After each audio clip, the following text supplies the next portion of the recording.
الله تعالى وبركاته. بسم الله الرحمن الرحيم. الحمد لله رب العالمين، والعاقبة للمتقين، ولا عدوان إلا على الظالمين. ونؤمن به ونتوكل عليه، والصلاة والسلام على سيدنا ومولانا محمد المبعوث رحمة للعالمين، وعلى آله وأصحابه ومن تبعهم بإحسان إلى يوم الدين. اللهم افتح علينا أبواب فضلك، وأنشر علينا من خزائن رحمتك. على الله توكلنا، ربنا افتح بيننا وبين قومنا بالحق، وأنت خير الفاتحين. ربنا لا تجعلنا فتنة للقوم الظالمين، ونجنا برحمتك من القوم الكافرين. رب اشرح لي صدري ويسر لي أمري، واحلل عقدة من لساني يفقهوا قولي. سبحانك لا علم لنا إلا ما علمتنا، إنك أنت العليم الحكيم. ولا حول ولا قوة إلا بالله العلي العظيم.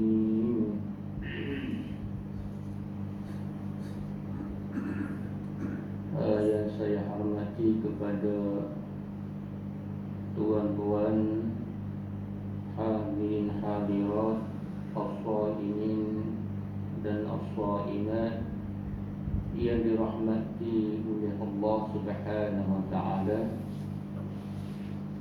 Alhamdulillah, sama-samalah kita bersyukur kehadirat Allah Subhanahu wa taala, yang mana Allah Ta'ala bagi hidayah dan taufik kepada kita dapat bersama-sama pada pagi yang mulia ini.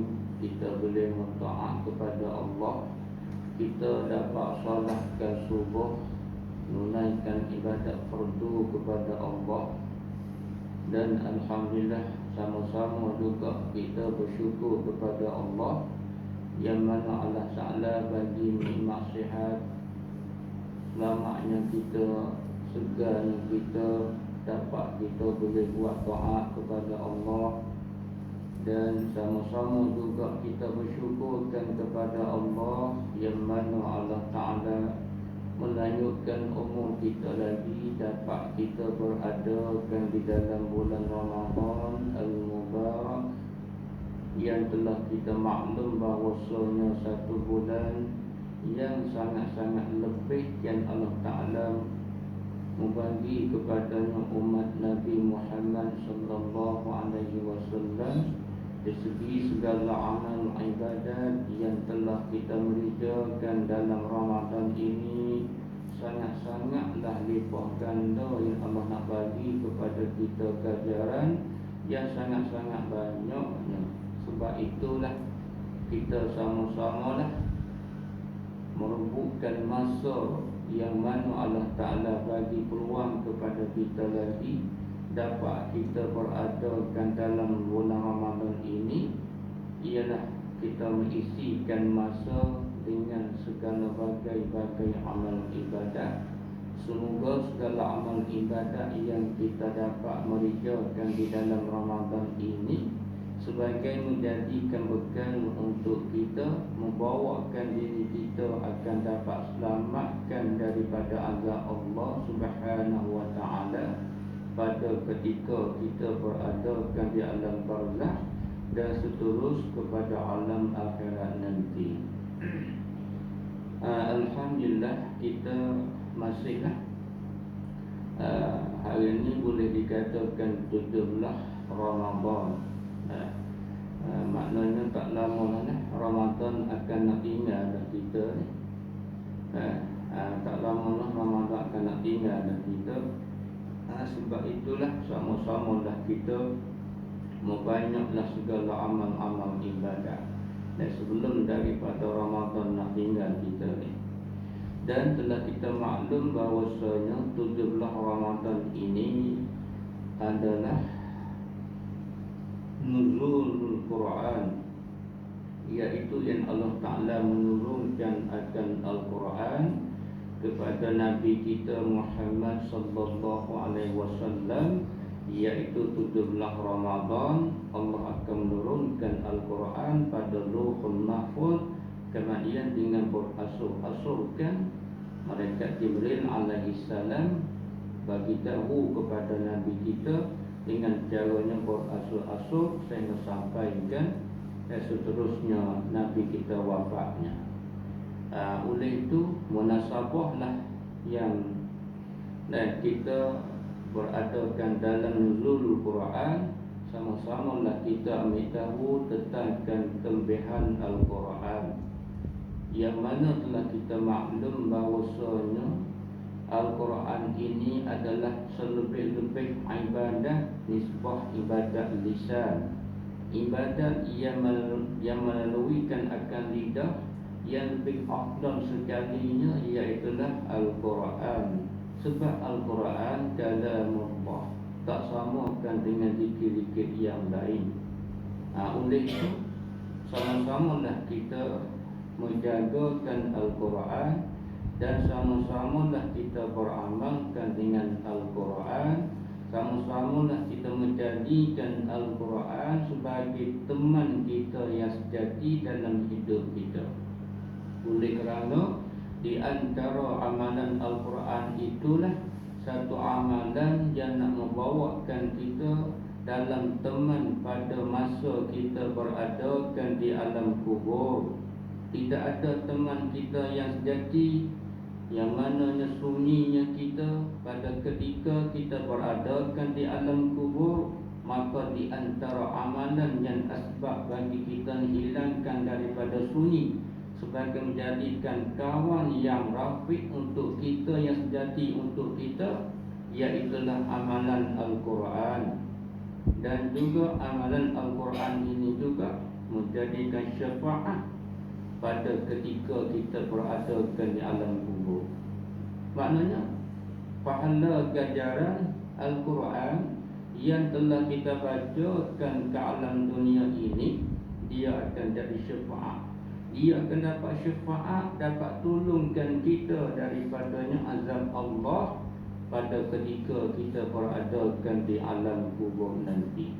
Sebab itulah tuan-puan yang dirahmatikan oleh Allah, hidup kita kat atas dunia memanglah jangan sama sekali kita mengasingkan diri kita daripada Al-Quran. Memanglah setiap hari kita kena bacalah Al-Quran. Jangan kita membiarkan diri kita dalam keadaan mengasingkan daripada Al-Quran. Walaupun kawan mana yang kita sibuk pun kita bacalah. Katakanlah kita tak boleh baca Al-Quran dengan tengok benda Al-Quran dengan sebab sangat-sangat sibuknya, kita baca Al-Quran yang mana telah kita hafalkan, yang mana telah kita ingat, kita bacalah, supaya jangan kita mensunyikan diri kita setiap hari daripada Al-Quran. Sebab kita ingat bahawa Al-Quran itu sebagai menjadikan teman dalam hidup kita. Sebab itulah sabitkan pada satu hadis Nabi sallallahu alaihi wasallam bersabda. Sebab itulah tuan-puan yang dirahmatikan oleh Allah, kita selalu kena baca Al-Quran. Kita bimbang takut kita ni termasukkan dalam hadis ini. Di antaranya Nabi sallallahu alaihi wasallam bersabda, innal ladzi katanya Nabi, innal ladzi laisa fi jawfihi syai'un minal Qur'an kal baitil haram. Apa maksud? Maksud kata Nabi, sesungguhnya mereka yang tidak adalah di dalam ruang hidup ia sesuatu daripada Al-Quran, maknanya dalam hati mereka tidak ada sedikit pun daripada Al-Quran, mereka tak pernah membaca Al-Quran, maka Nabi bandingkan ialah seperti rumah yang runtuh, rumah yang tidak ada orang yang duduk. Walaupun rumah kita cantiknya, hebatnya rumah kita, tapi bila rumah itu tidak ada orang yang duduk, coba kita gambarkan bagaimana kejadiannya, berlakunya terhadapkan sebuah rumah yang tidak ada orang duduk. Begitu juga jiwa kita, hati kita ni, bila tidak hidupkan dengan Al-Quran, dibandingkan ialah seperti rumah yang runtuh. Sebab itulah kita nak menghidupkan hati kita, nak membarukan hati kita, di antaranya kita kena menghidupkan dengan membacakan Al-Quran. Itu di antaranya Nabi SAW bagi tahu kat kita. Dan di antara lagi kata Nabi SAW daripada Ibnu Umar radhiyallahu anhu, qala Rasulullah sallallahu alaihi wasallam, inna hadhil qulub, kata Nabi, ialah sesungguhnya ini segala hati-hati manusia. Hati manusia kesemuanya, kata Nabi-nya, qasdaun, ialah ada karat. Faham karat lah? Karat besi lah, besi karat lah. Hati kita ni Nabi bandingnya ada karat. Maksud karat yang ada pada hati kita, apa maksudnya? Iaitu maksiat, dosa kita, derhaka kita kepada Allah sangat-sangat banyak. Sebab itulah tuan-tuan yang dirahmatikan oleh Allah, kalau betul-betul sungguh kita ni fikirkan ialah hati kita sangat-sangatnya zulmah. Sebab itulah kita tidak ada perasaan hemah yang rajin untuk nak mengibadat kepada Allah. Di antaranya hati kita ada zulmah, ada kegelapan. Apa maksud gelap hati kita? Iaitu gelapkan hati kita dengan maksiatnya kita, derakanya kita kepada Allah, dosanya kita banyak dengan Allah Subhanahu Wa Taala. Itulah maksud Nabi kata setiap hati seseorang manusia itu adalah karat. Kama yasda'ul hadidu, bagaimana kata Nabi karatlah oleh besi, idza asabahu fil ma'i, apabila kenalah besi itu pada airnya. Besi ni bila dia kenakan air, memang besi itu akan berkarat. Begitu juga hati seseorang manusia akan jadikan karat. Kemudian sahabat tanya, ya Rasulullah, dan apa maksudnya karat hati, sebab apa? Wa ma jilaluha, dan katanya dan sahabat, oleh itu apakah Rasulullah yang kita nak menghilangkan akan karat yang ada pada hati kita, supaya hati kita akan jadikan berkilat-kilat? Apa maksudnya amalan sebab bagi hati kita nak menjadikan ialah berkilat-kilat, menghilangkan daripada karat? Maka Nabi bersabdanya, Nabi katanya, iaitulah qala, bersabdalah Rasulullah sallallahu alaihi wasallam, Nabi kata, kasratu zikrul maut. Yang pertama, kamu kena banyak-banyakkan akan ingat kepada mati. Memanglah tuan-tuan yang dirahmatikan oleh Allah, manakala telah kita yakinkan bahawasanya kita kesemua akan mati. Sebab Allah telah berfirmankan dalam Al-Quran, kullu nafsin za'iqatul maut. Katanya Allah, setiap yang bernafas, setiap yang bernyawa ni, memanglah dia kena rasakan akan mati. Oleh itu, bila telah kita yakin dah bahawasanya aku ni mati, memanglah kita kena ingat betul-betul kepada mati. Oleh kerana di antara ingat kepada mati inilah satu amalan asbab bagi kita ada perasaan yang hemah, kekuatan untuk nak mengerjakan ibadat kepada Allah. Sebab itulah kita kena ingat pada mati. Bagaimana ingat pada mati? Sentiasalah hidup kita ni. Memanglah kita ni kena ingat kata aku tak lama dah, apa tak lagi kita ni kebanyakannya usia kita, umur yang Allah bagi kepada kita ni sangat-sangat dah keistimewaan banyak, dan lebih dah daripada 60. Telah kita maklumkan bahawasanya umur Nabi kita Muhammad sallallahu alaihi wasallam 63 tahun sahaja. Bukan kita ni lebih dah. Sebab tu hak lebih kita tu sebagai istimewaan yang Allah bagi kepada kita. Maknanya tak lama dah kita pun mati kita masih dekat dah dengan kita. Sebab umur kita pun banyak dah. Oleh itu sama-samalah kita ingatkan bahawa aku ni dah nak mati. Sebab itulah di antara ulama tasawuf, setiap malam mereka itu nak tidur, memanglah hati mereka ingat katanya aku tidur pada malam ini, mungkinlah bahawasanya besok hari aku tak bangkit dah. Buatkan aku tak bangkit dah pada besok hari. Makna aku mati dah. Besok aku akan mati dah. Itu ulama tasawuf dia tu begitu. Setiap malam dia nak tidur tu kan, dan mata hati dia sentiasa nak ingat bahawa aku tidur malam ni, mungkin besok aku tak bangkit dah. Sebabnya tidur ni memang saudara bagi mati. Nabi katanya tidur adalah adik-beradik bagi mati. Sebab itulah telah kita maklumkan, kita pernah dengarkan di antara orang yang tidur pada waktu malam, bila dia tidur kan, dah bagi terus lalu dah tak ada bagi-bagi. Tengok pagi besok kan, apalah, tak ada. Innalillah. Banyak, maknanya banyak di kalangan hamba Allah yang Allah ambilkan akan roh mereka pada ketika mereka masih akan bertidur pada waktu malam.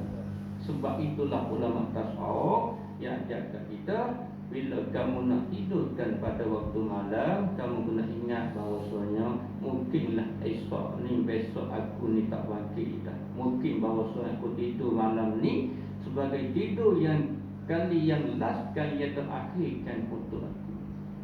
Bila kita ingat begitu tuan-tuan, memanglah kita adalah hemah ketidakan hati kita untuk nak mengerjakan amal ibadat. Sebab kita telah maklum bahawasanya bekal yang nak membawakan selamat kita daripadanya dan kemudian daripada mati kita tak ada yang lain, bahkan ialah amal ibadat yang kita telah mengerjakan ke alam dunia ini. Itu di antara ulama tasawuf yang ajarkan kita.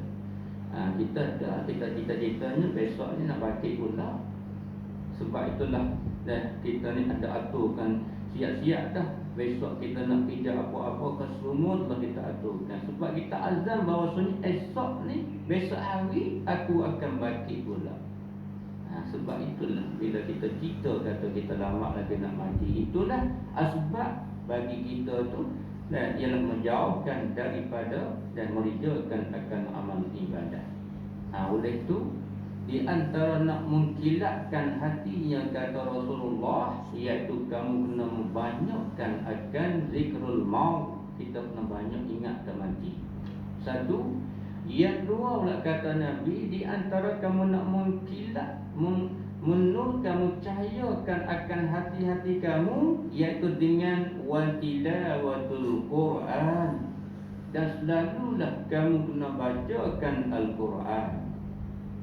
Sebab itulah orang yang tak baca Al-Quran, maka hati mereka adalah karat.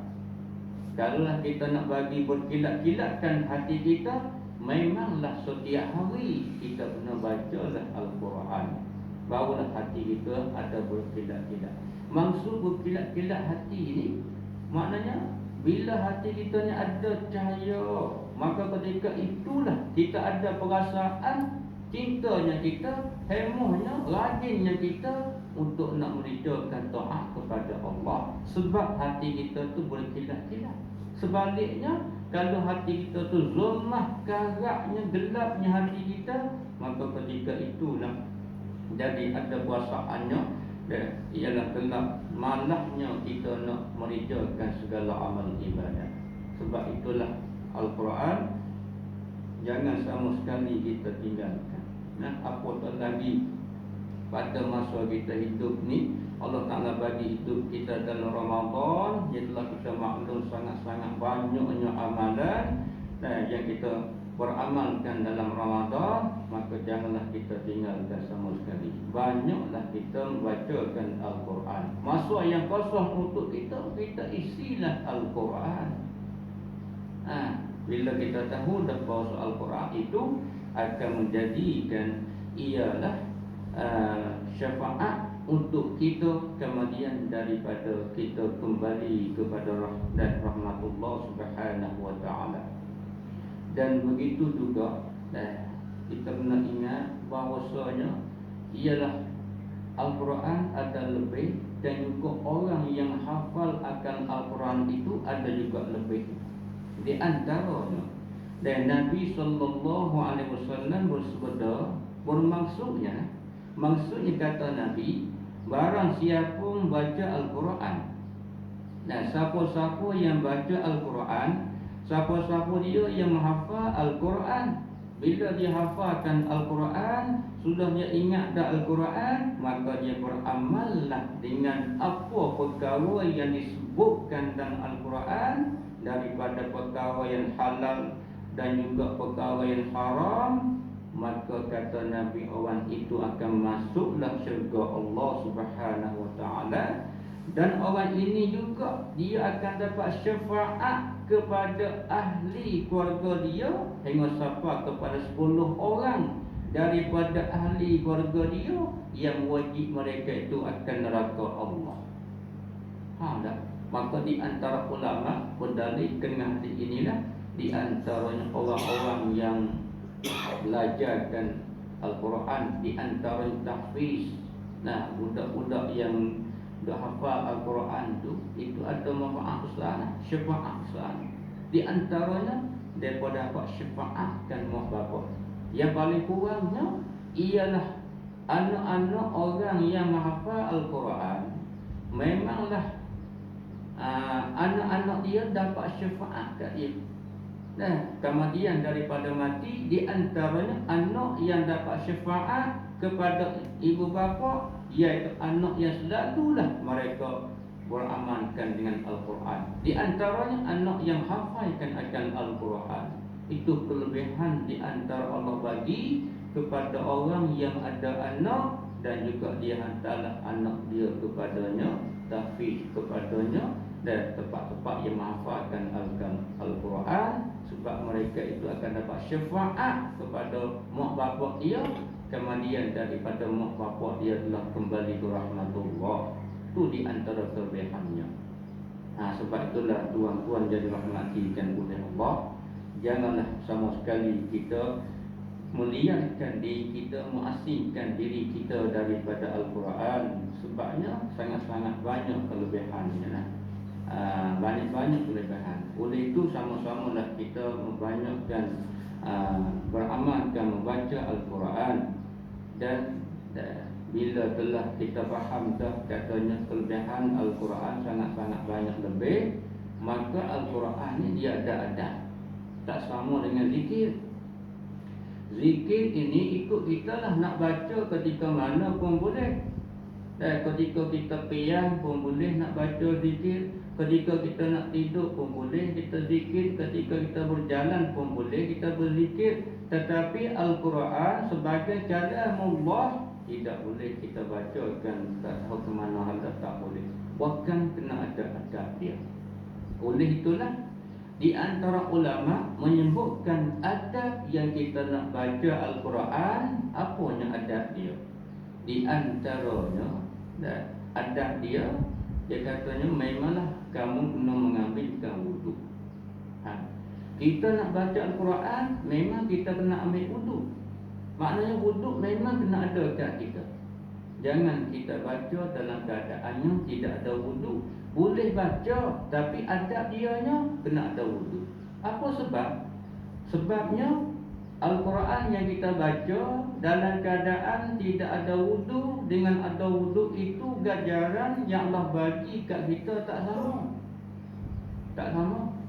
Sebab itulah kata Sayyidina Ali karramallahu wajhah.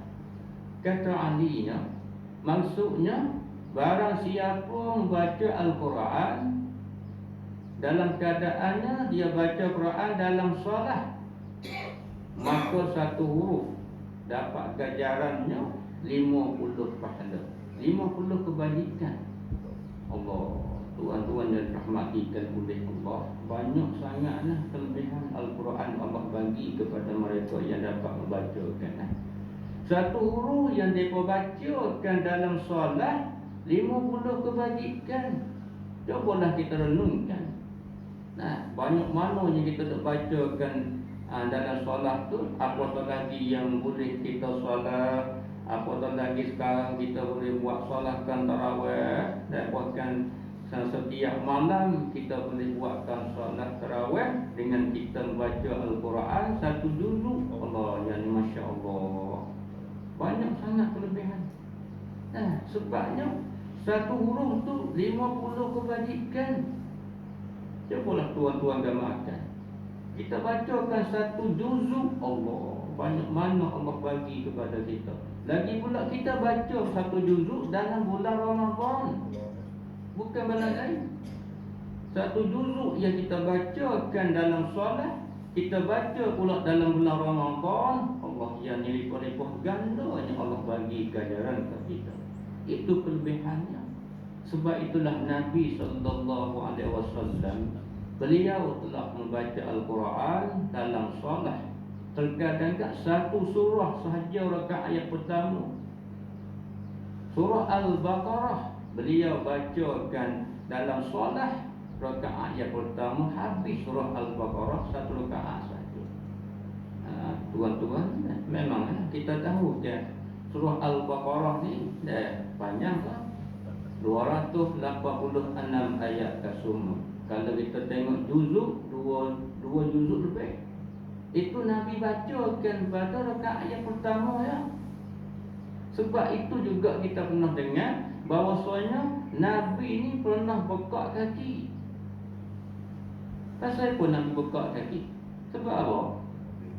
Dengan sebab Nabi qiyam lama, Nabi berdiri lama. Apa sebab lamanya? Sebab Nabi baca Al-Quran dalam solat tu yang paling lama. Sebab itulah kaki mereka yang bengkak. Kaki kita bengkak tak? Bengkak kan? Kaki kita yang pernah bengkak. Tapi adakah kaki kita bengkak dengan sebab kita qiyam lama baca Al-Quran? Tak, bukan. Terkadang kaki kita bengkak dengan sebab ada penyakit gaul. Terkadang bengkak kaki dengan sebabnya kalau orang muda sebab mainkan bola. Yang tu yang agak kita. Itu dua juzuk lebih rakaat ayat pertama Nabi bacakan dalam solat. Itu menunjuk bahawasanya yang lebih sekali Al-Quran yang kita baca, iaitu baca di dalam solat. Satu huruf, kata Sayyidina Ali, dapatnya 50 kebajikan. Sebab itulah apatah lagi kalau kita buatkan qiyamul lail. Sebab tu tengah-tengah orang kan, dia buatkan qiyamul lail, boleh baca Al-Quran tu Allah banyak-banyaknya. Satu juzuk pula pada qiyamul lail. Tarawih satu juzuk, qiyamul lail satu juzuk. Yang ni Masya Allah, dah dapat banyak sangatlah kelebihan yang Allah bagi ke dia. Itu di antaranya. Dan kata lagi Sayyidina Ali, kalau kita baca Al-Quran di luar sembahyang dalam keadaan kita ada wudu, maka satu huruf tu dapatnya 25 kebajikan. Satu huruf yang kita baca di luar sembahyang dalam keadaan kita ada wudu, dapat halanya 25 kebajikan, separuh daripadanya yang kita bacakan dalam solat. Dan kalau kita baca Al-Quran di luar sembahyang dalam keadaan kita tidak ada wudu, maka dapat pahalanya satu huruf ialah 10 kebajikan sahaja. Sebab itulah di antara adabnya, manakala kita nak baca Al-Quran, memanglah kita kena baca dalam keadaan kita ni ada wudu. Sebab kelebihan tu tak sama. Itu di antara adab dia lah. Dan di antara adab lagi yang kita nak baca Al-Quran, memanglah kita kena hadap ke kiblat. Itu adab dia.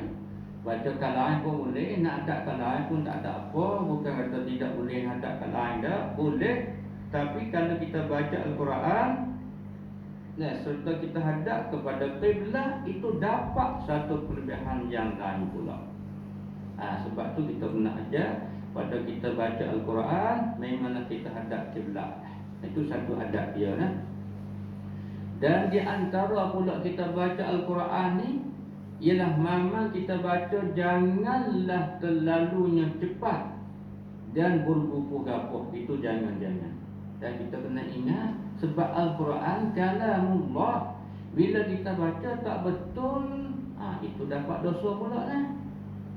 Sebab itulah kita kena mengaji, kena belajar. Sebelum daripada kita nak baca Al-Quran, memang kita kena mengaji dulu, bagi reti, bagi faham, bagi baca tu betulkan makhraj dia, sebutkan bagi kena. Kalau kita baca dalam keadaannya kita baca yang tak kena, tak betul, sebut makhraj pun tak betul, itu tak dapat ganjaran, bahkan dapat pula dosa daripada Allah yang bagi ke kita. Sebab itulah, dan bila kita baca dalam Al-Quran, bacalah baginya, dan jangan sangat-sangat cepat, jangan sangat-sangat laju, jangan berbukuh gampang. Baca biasalah. Apatah lagi dalam solat tarawih kan, memanglah kita nak laju tu boleh, tapi jangan terlampau sangat, tak boleh. Terkadang tengah-tengahnya, dan yang kita tengokkan orang yang solat tarawih ni kan, 20 rakaat ni depa semayangnya dan sudah dalam masanya 8 minit cukup. Pernah tengok tak di Facebook kat Indonesia kan? Itu tu ditipukan oleh syaitan betul-betul. Apa coba kita dengarkan apa yang dia baca. Bismillahirrahmanirrahim. Allah, benar. Kita tengok penetih, walaupun kita tak buat macam dia, tapi tengok yang dia buat, kita rasa letih. Benarnya kita Allah. Yang tu ibadat begitu, tak lain tak bukan, melainkan ibadat tu ibadat yang ditipukan oleh syaitan, laknatullah. Itulah termasukkan dalam kata Nabi, di berapa banyak daripada umatku yang mengerjakan ibadat yang qiyamul lail, tetapi tak dapat apa-apa pun, bahkan yang dapatnya ialah sekadarnya letih dan penat sahaja. Allah, orang ni sangat-sangat rugi ya dia. Letihlah, penat sangatlah, tapi akhirat tak dapat apa-apa pun. Sebab apa? Cubalah kita tengokkan apa yang dia baca. Fatihah apa yang dia baca. Senapah ya, satu napah yang dia baca. Kemudian tak nyata pun apa yang dia kata, tak tahu dah. Bahkan yang nyatanya dolim. Dolim itu nyata. Masya Allah. Jangan-jangan kita tertipu. Itu syaitan sangat-sangat suka. Sebab tu Nabi katanya, al-ajalatu minasyaitan. Bergupuh gapoh dalam mengerjakan ibadat itu adalah daripada pekerjaan syaitan. Wa ta'anna minar rahmah, dan berlemah lembut itu adalah rahmat daripada Allah. Sebab itu apa saja yang kita nak lakukan ibadat, kita lakulah, kita buatlah ibadat dalam keadaannya ialah janganlah kita bergupuh-gapuh, jangan laju sangat. Itu ditipukan oleh syaitan, laknatullah. Itulah di antaranya, dan ialah kelebihan yang kita baca Al-Quran. Adab ianya jangan kita baca laju sangat. Tak boleh jangan sampai kepadanya, dan makhraj pun tak betul. Itu bukan dapat pahala, bahkan dapat dosa daripada Allah Subhanahu wa taala pula. Dan di antara lagi adab dia, yang kita baca Al-Quran, memang yang ni susah sikit kita nak beramalkan dengan adab ini. Apa dia? Iaitulah kita kena mengusahakan ialah mentadabburkan akan makna yang kita baca. Lidah kita baca Al-Quran, hati kita serta kita memikirkan makna apakah yang Allah katakan. Itu yang paling afdal, yang dapat pahala yang banyak sekali. Yang kita baca Al-Quran bukan semata-mata lidah kita saja sebutkan Al-Quran, bahkan hati kita memanglah tersilakan kepada makna-makna maksud apakah yang Allah kata itu. Ini kita tak faham maksud dia kan. Kita faham sekadar baca je, kita pandai baca je apa Allah kata, kita tak tahu. Sebab itulah di antaranya tengah-tengah orang tu ke Al-Qari, orang yang mengajikan lagu Al-Quran tu ke taranum Al-Quran, memang tengah-tengah mereka tu bacakan ayat, berkata tentang ayat tu ayat yang Allah Ta'ala sebutkan azabnya ahli neraka. Tetapi bila kita dengarkan ayat tu, apa yang kita kata, mana kalau qari dia baca, qari yang baca syoknya tak kenakan hati kita ke? Memang kita katanya Allah, Allah, tayyib, tayyib. Mana baik-baik. Bila itu orang baca sedapnya. Ya sebenarnya kita kena fikir kan, apa maksud yang dia baca. Sebabnya ayat itu doabatkan bahawa Allah menceritakan di antara tengah ayatnya, Allah menceritakan inilah azab yang aku nak balaskan kepada orang yang derhaka pada aku. Tiba-tiba kita Allah tayyib. Sebab itulah kita pernah dengarkan di antaranya imam-imam kat Mekah kan, terkadang dia baca Al-Quran kan, ketika dia solat kan, terkadang dia baca sampaikan di ayat, tengah-tengah ayat dia pun nak baca tak boleh, tak lepaskan ayat tu, menangis, mengisak-isakkan. Berulang-ulang kali. Bila baca pula, sampai kat situ terlekat nak baca tak boleh, mengisak-isakkan. Pasal apa? Pasal mereka fahamkan makna apakah yang Allah katakan pada ayat tu. Lepas kita, berapa kali yang kita pernah tengokkan imam kita menangis pada ketika bacakan Al-Quran dalam solat? Ada tak?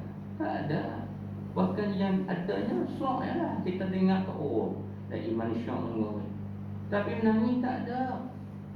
Pasal apa? Pasal kita tak tahu kan maksud apa yang Allah menceritakan ke ayat. Sebab itulah di antara adabnya kita kena ialah fahamkan apa maksud yang Allah ceritakan pada ayat itu pada ketika kita bacakan Al-Quran. Itu di antara adabnya. Banyak lagi lah adab-adab dia. Maka itulah setengah daripada adab yang kita kena beramal pada ketika kita baca Al-Quran. Dan di antara lagi kita kena ingat, nak dapatkan ganjaran yang sangat-sangat besarnya pahala yang kita baca Al-Quran, pada ketika kita baca Al-Quran, hati kita memanglah betul-betul kita kena menjauhkan daripada riya, ujub dan sum'ah.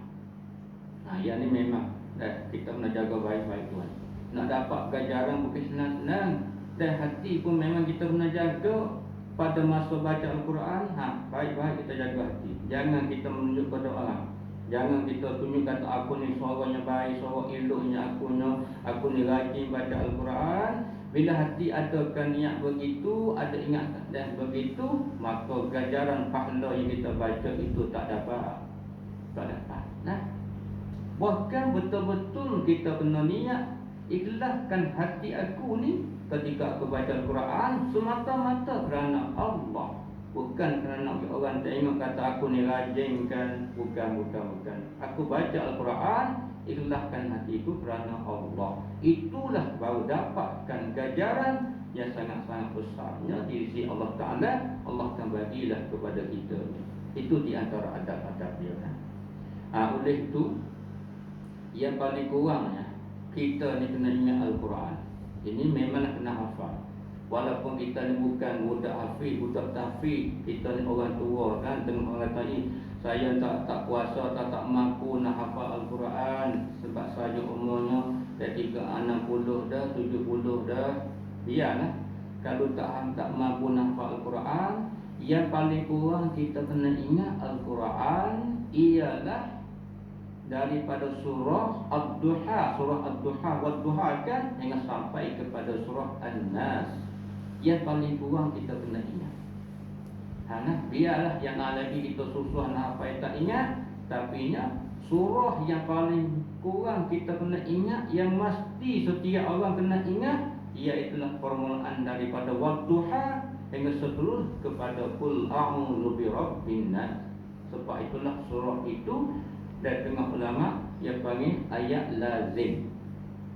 Ayat lazim. Kat sana panggil ayat lazim. Dan dia kata hang kena ingat ayat lazim nah. Orang tua dulu dia pesan kepadanya, dan budak-budak kata